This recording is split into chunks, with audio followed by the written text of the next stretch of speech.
আমি আওয়ামী লীগ করে এটা সত্য, আমি বঙ্গবন্ধুর আদর্শে এই অপরাধে যদি কেউ নিতে নিবে, সরকার যে বারবার বলতেছে আমি গেলে আমার ওই লট থেকে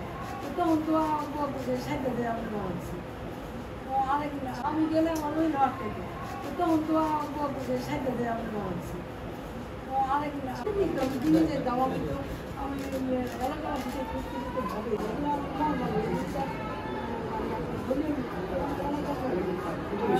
কথা বলবেন প্লিজ জানেন